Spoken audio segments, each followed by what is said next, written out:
موډ په معلوماتو کې تر ټولو ډېر تکرار شوي حد ته ویل کېږي. دا یو تعریف دی. دوهم نوشته کوي که چیرې په معلوماتو کې تکرار شوی حد نه وي نو په هغه معلوماتو کې تر ټولو غټ حد د موډ په نامه باندې یادېږي یا تر ټولو لوی حد. دریم تعریف درته ویم دریم که چیرې معلومات دا رقم راکول شوي وه چې هغه ډسکریټ وه او فریکونسي یې راکول شوي وي یا اوپن اینډ کلاس راکول شوي وو. که چیرې معلوماتو کې اوپن اینډ کلاس راکول شوي وو او فریکونسي یې راکول شوي وي نو په هغه معلوماتو کې هغه حد د موډ په نامه یادېږي چې فریکونسي یې تر نورو لوړه وي. څلورم تعریف ښه که چې ګورئ اول که معلومات راکول شوي وه په معلوماتو کې تر ټولو ډېر تکرار شوي حد ته موډ ویل کېږي. دا یو تعریف دی. دوهم که معلومات دا رقم راکول شوي وه چې په هغو کې تکرار حد نه و بیا تر ټولو غټ حد د موډ په نامه باندې یادېږي. دا دوهم تعریف دی. دریم که چیرې معلومات دا رقم راکول شوي وه چې اوپن اینډ کلاس و او فریکونسي راکول شوي وي تر ټولو د غټې فریکونسیو نمبر عبارت د موډ څخه دی. او څلورم که چیرې ګروپ ډیټا وه د هغه دپاره فورمول در کومه چې څه رقم کولی شو چې موډ یې پیدا کړو. مثال دی اول دپاره مثلا نوشته کومه دی هم یو دوه درې یو دوه درې شپږ اته نه 12 دا معلومات راکول شوي دي. په دې معلوماتو کې یو چې دی یو څو وارې تکرار شوی دی دا هم یو دا هم دوه دلته تکرار شوی دی او دلته تکرار شوی دی درې دلته تکرار شوی دی او درې دلته تکرار شوی دی شپږو اتهو نهو 12 دا یو وارې راغلی دي. نو په دې معلوماتو کې موډ کم یو دی موډ درې دی. درې په دې خاطر باندې چې درې هم تکرار شوی دی د نورو سره مساوي او هم یې حد لوړ دی. سیسو نو د دې معلومات موډ درې دی. یو وارې مه نوشته کوئ. دوهم که چیرې معلومات دا رقم راکول شوي وه یو دوه درې څلور پنځه شپږ اووه دا هم 106 په دې معلوماتو کې تکرار حد نشته اوه نو 106 یا تر ټولو غټ حد چې دی دا عبارت د موډ څخه دی. که چیرې معلومات دغه د دریم دغه ته وګورئ په درېیمه برخه کې یا په درېیم اګزامپل کې تر ټولو ډېر تکرار شوی حد چې دی هغه یو دی او دوه وار تکرار شوی دی او دا نور ټوله یو وار تکرار شوی دی. نو موډ یې عبارت دی د یو څخه یعنی 2 پکښې کې دی 2 بیخي لوړ حد دی. هغه موږ د موډ د حد په نامه باندې نه پېژنو. د تعریفه څخه که چیرې یو حد ډېر تکرار شوی وي هغه عبارت د موډ څخه دی. او که چیرې بیا دوهم که هم ډېر تکرار شوي وه په هغو ډېرو تکرار شوو حدو کې تر ټولو لوړ حد چې ډېر تکرار شوی دی هغه عبارت د موډ څخه دی چې دلته موږ 3 ونیو. او که چیرې په معلوماتو کې تکرار نه و نو په هغو معلوماتو کې تر ټولو لوړ حد عبارت د موډ څخه دی. ورپسې که چیرې معلومات دا رقم راکول شوي وه چې دا مثلا کلاس دی او دا مو هم فریکونسي ده دا مثلا 15 10 15 شل 25 او فریکونسي درکول شوی وه مثلا دا هم 3 دا هم 6 دا هم 22 دا هم 8 دا هم 19 مثلا. که معلومات پر دې رقم باندې درکول شوي وه دغه معلومات او هغه اولین سوال چې ما درته ووایه دا دواړه سره یو شی دي.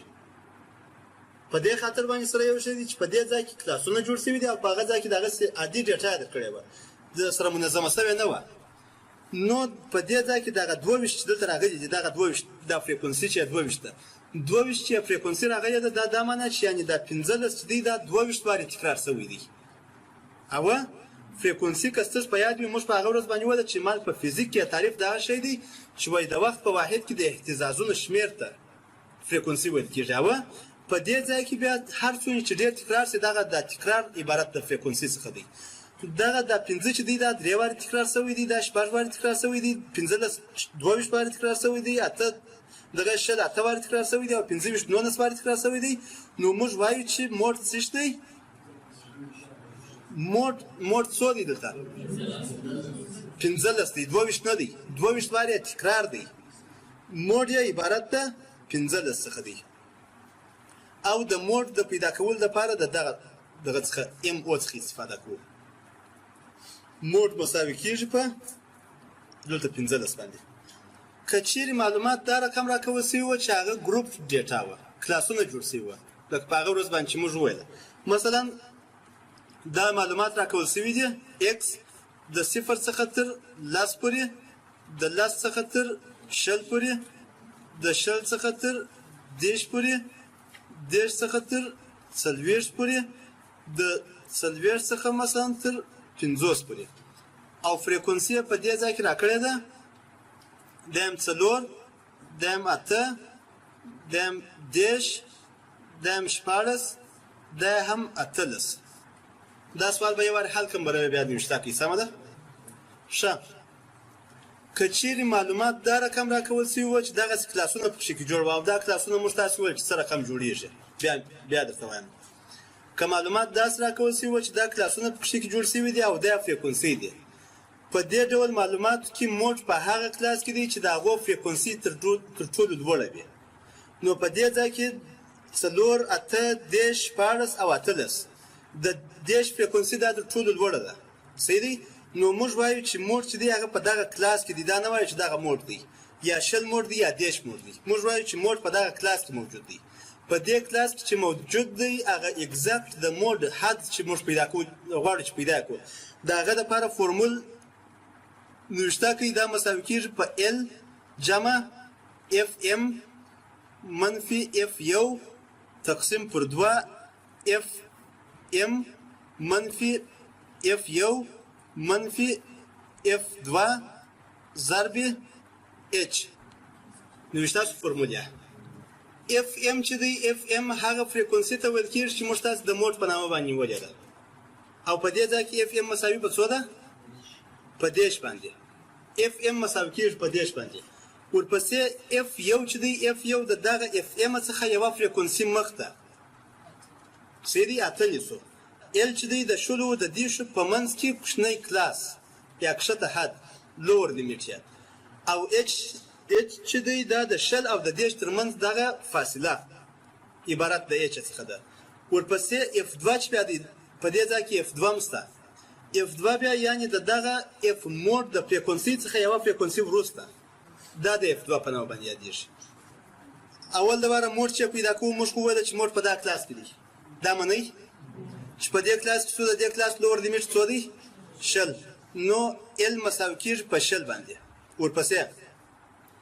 اف ام یا هغه دغه فریکونسي چې هغه موډ ده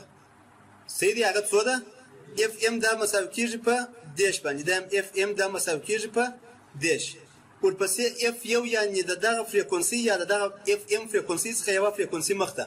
دا تاسو کولای شئ چې خپل په خوښه باندې دا رقم یو فورمول هم نوشته کړئ چې هغه تاسو ته اسانه وي اوس که چیرې زه F1 ووایم F1 ځینې کسان د F1 څخه دغه هدف هم اخلي چې دغه اوله فریکونسي او که چیرې زه دلته F2 لیکمه ځینې کسان د دې څخه دا هدف اخلي چې یعنې دوهمه فریکونسي مګر په دې ځای کې دغه FM چې دی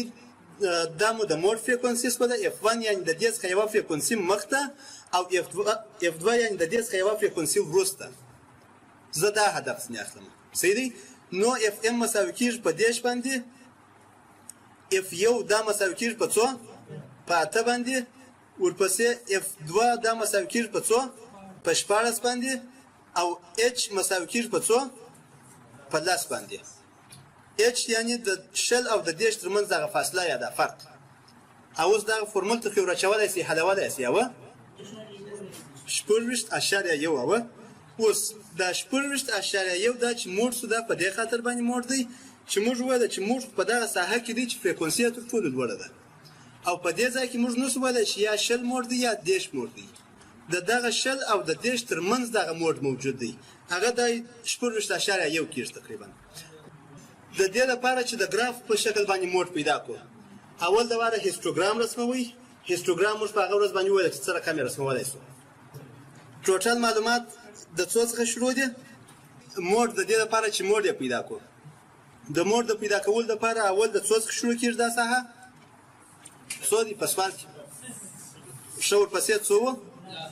دیم 10 ورپسې دیم شل ورپسې دیم دېرش ورپسې دیم څلوېښت ورپسې د 50 څخه وروسته بل حد شته نشته فریکونسي څو ده د لس دیم شل لس په فاصله په منځ کې ورکړم او دا هم دېرش صحیح دی اوس د صفر څخه تر لس پورې څو وو فریکونسي څلور وه